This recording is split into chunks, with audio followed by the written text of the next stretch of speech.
Ladies and gentlemen, welcome back to In the VIP Room. This week we have the magnificent, the wonderful, TheAMaazing. Welcome to the show. Hiya, how you going? I'm pretty good. How about yourself? Going pretty swell, pot belly full of food, and now I'm ready to talk for a bunch of time. Easy to go. That's fantastic. It's always good to be well fed. So everyone listening in, Maaz from TheAMaazing is an animation channel here on YouTube. I highly recommend checking them out. No, thank you. All good. How you going, man? Pretty good. Tired a bit because I slept all day again. The usual. Honestly, Yeah. that's the big secret about the VIP room. I think most people sleep all day, to be honest. Oh yeah, especially since we just got the aircon in the house fixed. So I woke up halfway through the day and the aircon was going. So it was so nice and cool in the house. Oh, So I just passed out again. that's the best feeling. Like when it's hot and you just have the aircon blasting on you, that's it. Yeah, it's perfect. How did you get into animation and YouTube? So animation started all the way back when I was in primary school because my friend Matoy showed me how to use a program called Pivots. It's like a stick figure animation program. It's super simple, really easy stuff. You can teach your grandma pivots, you know what I mean? And eventually we both found something called Macromedia Flash Player, and that was the precursor to the Adobe Animator right now. And so yeah, we learned basics of animation way back then. It wasn't until like 3-4 years ago that I picked up my tablet once again, started animating, because I just thought like, hey, you know, how could it be? And apparently I have stuck by that and have continued on with that YouTube journey for a while. I had an anime review channel before this animation channel, but it wasn't doing too crash hard, and I got hit with like 3 copyright strikes. So I was like, okay, maybe I'll just move on to an animation channel, you know what I mean? So yeah, that's how it got started with TheAMaazing, the animated channel on YouTube. It is pretty good. It's a shame that your review channel got all those strikes. Does it still exist? The videos are still up, yes, because I always fought against the copyright, because back then it was really easy to do that. Nowadays, if I got a copyright strike, it would be so hard to fight against, you know?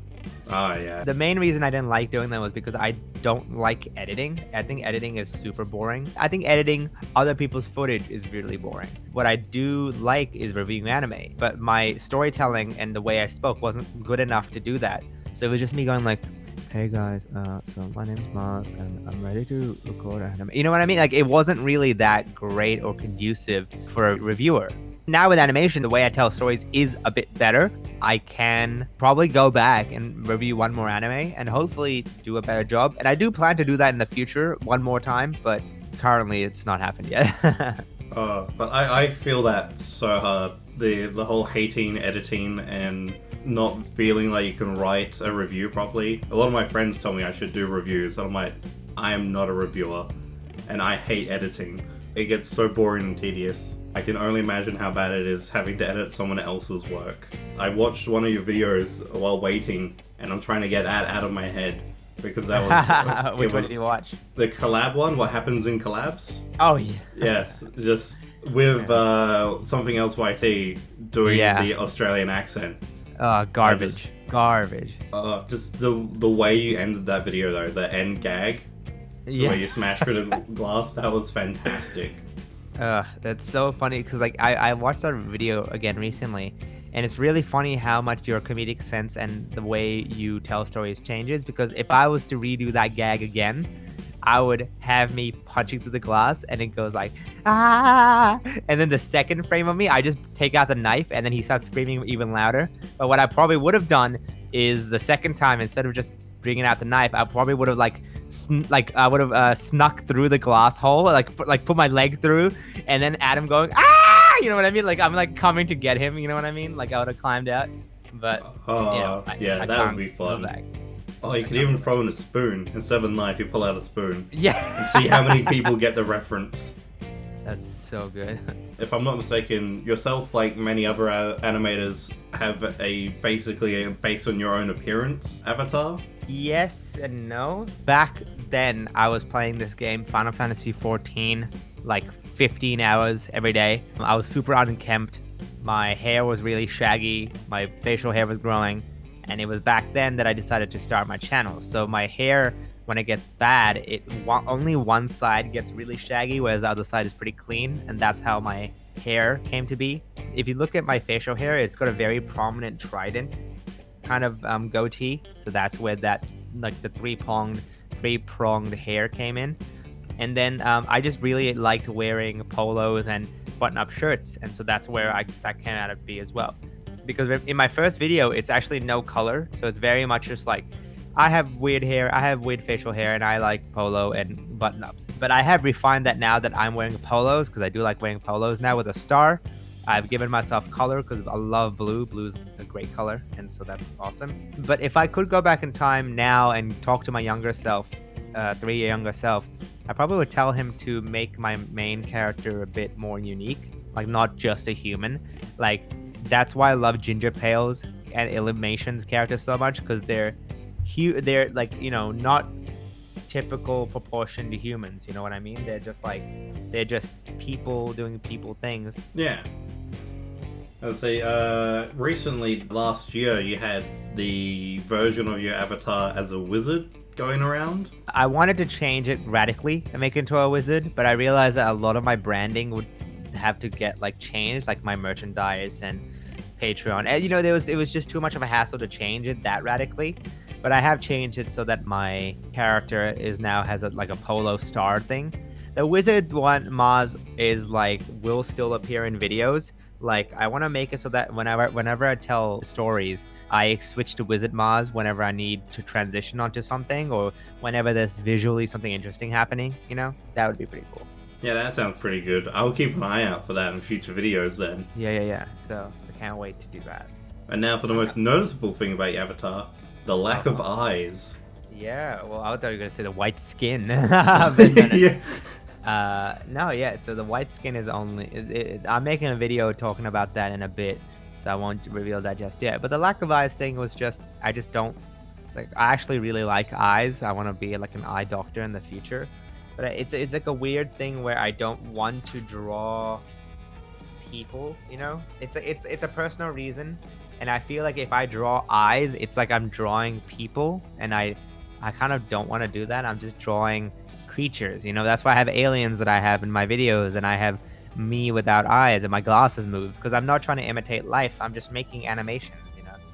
It was also like a bit of a challenge where can I still make my expression strong and people understand what I'm trying to say without eyes. And I feel like I'm doing a decent enough job, but it also, I can't help sometimes I feel that I am kind of limiting myself a little bit, you know, by not drawing eyes. But it's okay. I think you've done a wonderful job of it so far with because you modify the glasses sometimes, I think, to look a bit like how eyes change in animation, and you got the eyebrows, which helps. Absolutely, the eyebrows are just like definitely the most important aspect of my character, man. Yeah, they were probably one of the hardest parts when I drew a bit of fan art of your avatar last year, and it was the eyebrows were the hardest part because I drew it traditionally all in pencil and colored in the hair. Didn't realize that the eyebrows usually sit in the hairline, and with a colored pencil it's very hard to draw dark eyebrows with the same pencil you colored in the hair with. Yeah, I know exactly what you mean, because when I started my channel, that was the big thing, because I have black hair. One of the big things I had to think about was that my hair is, if I color my hair black in my animations, you're not going to see anything. You're not going to see my eyebrows, my glasses, nothing. And so that's why I had to color in my hair gray, just so you could see my glasses and eyebrows. Yeah, well, I imagine it's less of a challenge of being expressive than I imagine. Rebecca Perrin? Yes, that's. I was trying to remember her name, and I'm like, I'll just use a channel name, but then you killed it. It's even better. Where she doesn't use a mouth, and I've seen many people make the joke of when you put Rebecca and Maaz together, you get one full face. Yeah, that's the thing, is like, do you get one full face or do you get one no face? And I was like, well, I don't actually know. Yeah. Did they sort of cancel each other out, or did they combine together? That's the thing. Whenever, if Rebecca and I ever do collab together, I don't know what I'm gonna do. Oh yeah, that'll be an interesting challenge. I kind of want to see it now. I know, right? I want to see collab on both of your channels, just see how you both deal with that issue. I can't wait. Oh, I can't wait. Like, it might happen in the future. I don't want to say anything, but you know, it is what it is. I think Rebecca might have an easier job of it since she can just do the glasses and do how you do your non-eyes expressions, and then just leave out a mouth. So I think she has the easier deal there. Hopefully we can work on something in the future, because I would love to see what I can do with her style. You know, she could probably do my style. She has drawn me in her videos, so that's fine. But I haven't drawn her in my videos, so that's gonna be the challenge. She just rocks up without a face at all. Yeah. Honestly, I might do that. I'll keep an eye out for that too then. In the background is this faceless woman. That could be such a good gag, you know, like in the intro gag, like I'm like, with my special guest Rebecca Perrin, and she just walks out with no face. I'm like, ah! What the fuck? You know, just like screaming my eyes out. And then she like grows eyes or something, like, oh my god, yeah, you know. What is this monstrosity? Yeah. That would be really funny. Actually, I might write that down. Go ahead, free idea. Not enough people watch my channel for the joke to get spoiled from this. I can't wait. I can't wait to play. Speaking of channels, since you've only been doing YouTube for a few years, and you've grown quite a bit since then, what would you say has been the biggest challenge of growing your channel? Maintaining it, you know what I mean? People don't understand that it's actually way hard. Like, once you do the same thing for 2-3 years, it's hard to keep it going, you know? And you obviously can't do the exact same thing for 2 to 3 years, because people want better things and there's going to be competition. So yeah, it's been hard to maintain the audience interest, trying to evolve just in time to make sure that people are still interested in my stuff. And I don't know, the entire game of YouTube over a long time gets hard. It's like a marathon, you know? I was hoping that once I finish a video or two, I'll be done, but no, the grind literally never stops. And so that's probably the hardest thing by far, you know. Do you find it challenging to come up with ideas for new videos? No, I've got like a massive list of ideas ready to go, you know what I mean? No difficulty with that whatsoever. I can say I'm jealous of that, because I'm always running short on ideas. Although I do have like a list of at least about 8 or so ideas at any one time. It's whether or not I feel like I'm going to be good enough to support it and actually do it justice. Which is why I'm going into learning animation this year, actually. Ooh, look at you. Yes. I'm excited. Hopefully I can get my art up to a level where I can do animation and it won't look like just stick figures. Not to just stick figure animations, because we've all seen Alan Becker and stuff, yeah. I was just, that stick figure versus master or whatever animation. Yeah. That is always a classic. That's an awesome one. Alan, I think he just hit 10 million subs, I think. Oh man. That's crazy. I hadn't kept track of that channel in so long, because that was out when I was in high school, like a good 15 years ago. He makes like good stuff. He's like seriously makes amazing stuff. He just hit 10 million like recently, so that's crazy. Oh. He makes like a animation versus Minecraft, animation versus computer animation versus YouTube. They all get super amounts of views, like 32 million, 10 million, 24 million, still to this day. I'm gonna have to go check out his channel again. It's been a while. Speaking of learning, last year you finished your university degree to become a doctor, if I'm not mistaken. Yeah. Yes. You mentioned on the Voice Chat podcast that you're spending this year focusing on your YouTube channel. Do you have any specific goals in mind for that? Yeah, no. One goal, definitely hit 1 million subscribers, please. Thank you. The other one is that I want to get 12 videos out this year, so average once a month. I'm working on January video right now. Hopefully next month's video is already on the way. I've got a lot of stuff happening, but I just want to be more consistent, considering that I have a lot of time now. But that being said, that time I'm spending on the YouTube channel with stuff like going to VidCons and making merchandise, so it's still time taken, but I'm just trying my best, you know. The most that any of us can do is try our best, and being consistent is an important part of YouTube, which is probably why I don't do so well, because I have the consistency of a dead frog. I'll be there 1 second, and then the next I'll be missing for 5 weeks. I'm sure you get the consistency. It's just like experience more than anything, to be honest. Yeah, and getting off my butt and getting out of bed for once. Too much time sleeping, not enough time working.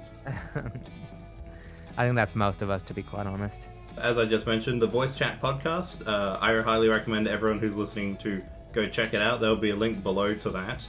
But what inspired the Voice Chat podcast? It was just that we recorded a few podcasts with a bunch of other animators, but it just wasn't good. And so Rush, Laddie, and I were like, we should just do a podcast ourselves. And me being me, I was like, okay. And so I organized a lot of the stuff that's happening. And yeah, we got a Voice Chat podcast now. And that's another goal of this year. I want to make sure that that is running smoothly as possible this year. I want to get as many pages as possible. I have a huge mission plan for the Voice Chat podcast as well. Once we break even and get a few, consistency with the Voice Chat podcast, that'll be awesome. I look forward to it. I've been really enjoying that podcast since I found it. I binge watched, I think, the first 8 or so episodes, when I found it. Good way to spend time and validate playing games for an entire 2 days. Playing games so I can listen to this podcast, so I can get up to speed.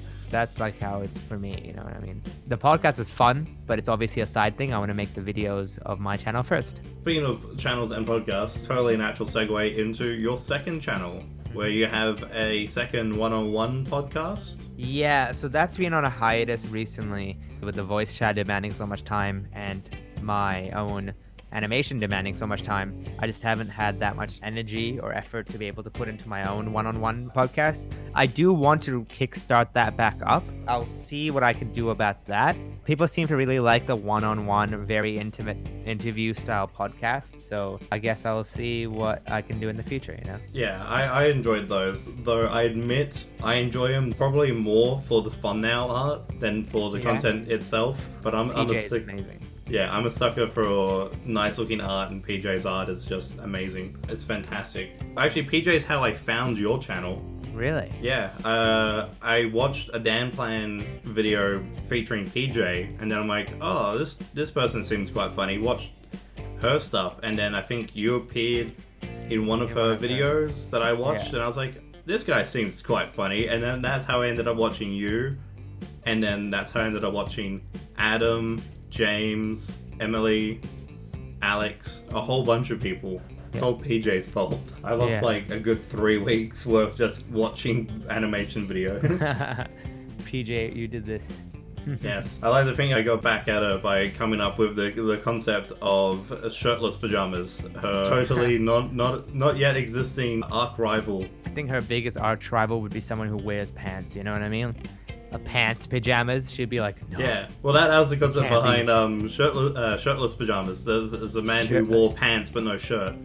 That so the name was the invert. Wow. Okay, that's pretty bad. Yeah, she actually saw that tweet that I made about that. She thought it was horrible, and I was like, yes, I have succeeded. She's horrified. So, I know there's VidCon, and there's VidCon Oz, which I assume you would attend. Oh, absolutely. Yeah. What other events would you be attending this year in case anyone would like to go and maybe meet you or see you at a panel? Yeah, no, I'm definitely going to go to VidCon Australia again if it happens, but I feel like it will happen. I am going to VidCon London, and I'm going to VidCon US, so the 3 VidCons. If VidCon Asia is happening, I will go to that as well, but mainly those are the ones I'm doing. I am hosting a lot of meetups here and there for a few places as well, like meetups in, I don't want to say just yet because it's not confirmed. But yeah, I will be doing meetups in other countries, but just follow my Twitter or Insta for more details about that. Brilliant. Hopefully I can get money and go to VidCon Oz this year. I wanted to go last year, even though you did offer me that one ticket on PJ's stream, I couldn't afford flights to go there at such a late notice. Especially from, well, I don't know if people know where you are, so maybe I shouldn't dox. Especially from where you are, it's pretty far. I feel like VidCon Australia might not be in Victoria this year. That's the whispers that I'm hearing. I hear that it's going to be in Queensland. Ooh, that'd be interesting because wasn't Victoria last year? I thought it was Melbourne. Yeah, it was Melbourne. Melbourne is Victoria. I had not enough sleep at all. Never enough sleep. Hopefully it'll be in Melbourne. I prefer Melbourne by far. Me too, man. Me too. And hopefully you'll meet up, because I know you did meetups last year in Brisbane, Sydney, and Melbourne, wasn't it? Yes, the Australian meetup, the Australian AAA. But we were planning to do an Australian-wide one. So I'll get back to you on that because we haven't started talking about it. But no, yeah, that's definitely a thing. Yes, well, if you're doing it up in Perth, I did say I would get you a drink. Okay. So you can hold me to that. Yeah, I'm always good for drinks. I'd appreciate that a lot. You've been to all these events. Which one was your favorite? My favorite would probably be VidCon US because it's just more energetic. You know what I mean? It's just a lot to do. I meet all my American friends, which is awesome. So that's probably my favorite. It's just so crazy, you know? Yeah, I'd say American and conventions and events would tend to have more people than Australian ones because larger population, a lot easier to get across the country as opposed to here. Where, yeah, I can go anywhere in Southeast Asia for the same price it takes to go to Melbourne. Like, if more people did come to Australia, then I'm sure I would have a great time there. But currently, no. It's just America. One last question, and this is going to be a fun, divisive one. Ooh. Who has been your favorite person to work with in collabs and that sort of thing? James. Like, easily. Not because he's like the biggest or anything, but because he's just the absolute biggest dork when it comes to recording stuff. So much so that, like, you know, for a 1 minute audio, he'll send me 10 minutes of and 9 minutes of it is just him messing around. And because I put him in the first video of what happens at the collab, he says every single time he sends me the audio, he's like, "Don't put this in what happens in collab, okay? You're banned from using my audio." I'm like, dang, you know. And so he's really, really fun to work with because he's just I don't think people give James enough credit for how good of a voice actor he is. He's incredibly engaging with how he sounds, and because of that, you know, it's definitely helped him out with his YouTube career. You know, a runner-up does also go to Adam. Adam is funny because, as you saw from what happens in collabs, he's just incredibly animated. You know what I mean? So that's awesome. Laddie's fun. Laddie can improv so well, and so sometimes I'll just take her improv, like the one in the What Happened to Collab, the first one, where she is like, "That's a plane, that's a plane," and then she just like shoots it, and then like, oh, it's just so funny listening to her talk. She improvises a lot of her own videos, doesn't she? Yes, like that's the How to Catch a Plane or whatever it was. Yeah. I love it. That was a good video. Definitely recommend. Alright, well, that was the last question. So I'll be letting you go. For everyone who's watching, this has been amazing. It's been fantastic. You heard him. He needs 1 million subs by the end of the year. Get on it. Get your friends, get your parents, like dig up your grandparents and make accounts for them and sub. It doesn't matter. Subs. You know, you gotta go wild. You know. Sneak into everyone's computers while they're asleep. Sub to the channel. They will never know. Absolutely. Come on, they'll never know. You know, artificially inflate my own thing. Okay. I'm Australian. I'm allowed to promote pirate tactics. It's our culture. That's really go for it, man. Be a pirate. Let's do it. It's the Perth vibe. Do what you want. Perfect Perth vibes. I can't even say that word. No. Oh, good. Thank you so much for having me on, man. No worries. It's been a pleasure. It's been fantastic. You're probably the most well-known person I've had on the channel so far. Honestly, like, no issues. Definitely keen to help out my fellow Aussies, man. Yeah, it was actually I was very nervous about asking you. I was like, oh, Maaz is a fellow Aussie, so he's probably the most likely to be like, yeah, sure. Bro. I literally felt bad because I was just like, I'm sorry, I'm not even in the country right now. I'm sorry, I have a holiday. I'm just like, I'm not delaying you on. I swear, I'm just like busy. It's all good. I planned one way back when I started the channel in 2016 with Ty and Dagger from the Brony community. Mm-hmm. He got put off so many times that it's 4 years later we still haven't gotten back to it. Yeah. He's got the record for how long it's waited for someone who's agreed to be on the channel to actually have the time for it. Yeah, that's a yikes. I found more entertaining people, such as yourself. Not to say Tie and Dagger's not entertaining, but Yeah. animations are fantastic and they are my jam. And occasionally the bread and butter too. It's just fun to eat the jam straight from the jar. But yes, thanks for being on the channel. If there's anything you would like to say or shout out or anything like that at the end, this is the time. No, I think you've just done it way better than I have, you know. Shout out, please get me to 1 million. No, I think you've done a better job than I have, you know. Oh, that's always good to hear. It's always good to know that I didn't screw something up for a change. Honestly, super good. Links to Maaz's channel, Maaz's second channel, the Voice Chat podcast, Maaz's Twitter, and your Patreon. I believe you have a Patreon? Yes. Yes, all those will be in the description below, and maybe links to other people that we've mentioned, but mostly to Maaz. He's the important one here. I don't know if I agree with that. I think you should also subscribe to Midnight Pint, you know? Oh yes, that would be fantastic. That would be amazing. It would give me a reason to get up and actually work on videos. I'm the sort of person where I'm creative, but I'm very logically minded as well. So if I don't see grow for a while, I get bummed out and can't work. And then I'll sleep for like 17 hours and then suddenly have the energy to do something. But anyway, this is the end of the show. So until next time, cheers. Cheers, guys.